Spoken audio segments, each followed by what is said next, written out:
Winds of change after that second meeting. King Leo returned to his court in silence. He said nothing of the mouse, not to his guards, not to his generals. But something within him had changed.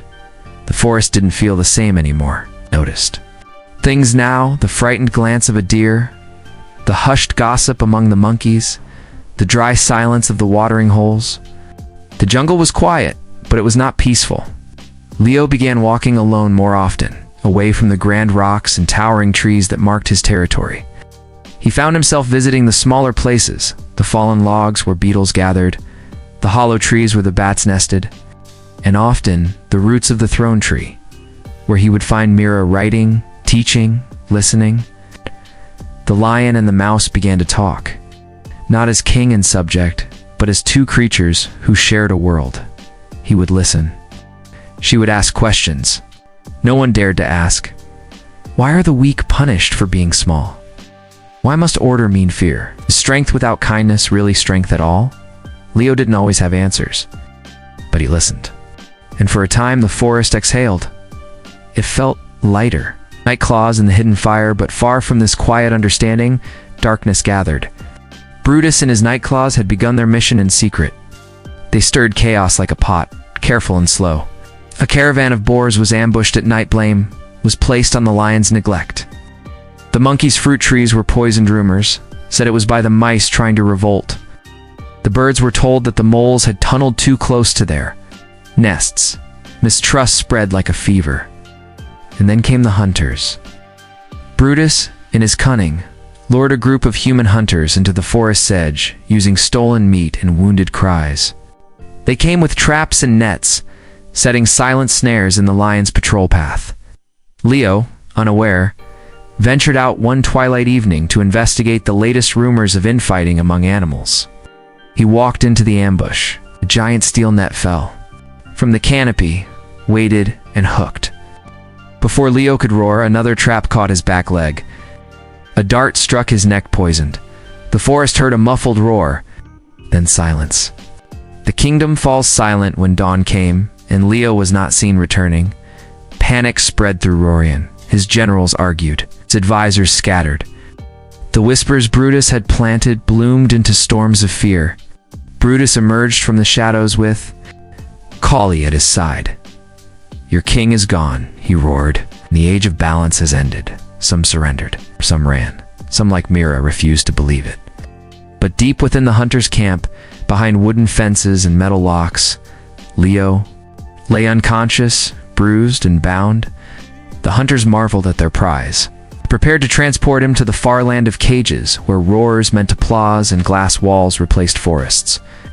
Leo, in his haze, saw Myra's face in his dreams. The mouse awakens the forest when Myra learned the truth. She did not cry. She did not panic. She planned. She summoned every creature she had ever helped. Squirrels she had saved from owls.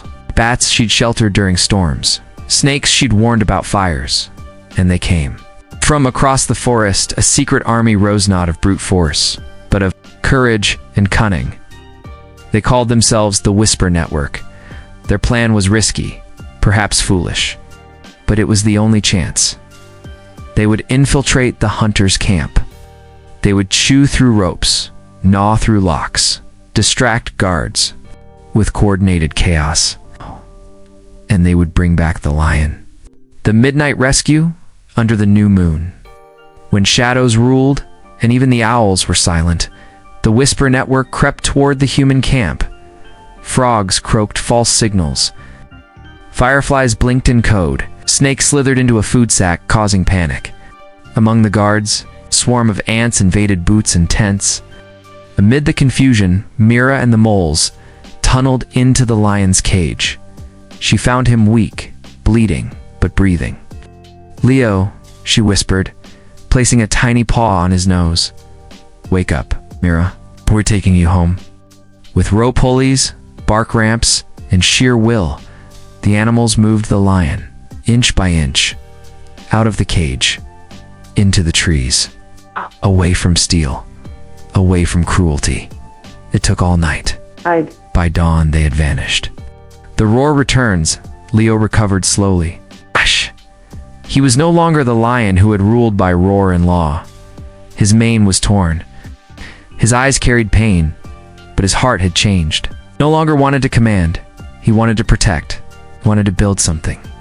Knew a jungle where fear did not lead. And Mira stood beside him. Together, they visited every corner of Orarion. They listened, they healed, they built trust. Brutus tried to fight back. His armies charged the riverbank one final time. This time, the jungle stood together. Snakes fought beside deer, elephants beside hawks, mice beside lions, and Leo did not fight to win. He fought to protect. Brutus was defeated, not killed, but banished once more, not by fear, but by the collective voice of a united forest. The forest of fate's years passed. Under Leo and Mira's vision, a council of creatures governed the forest. Each species had a voice. The laws were rewritten in song and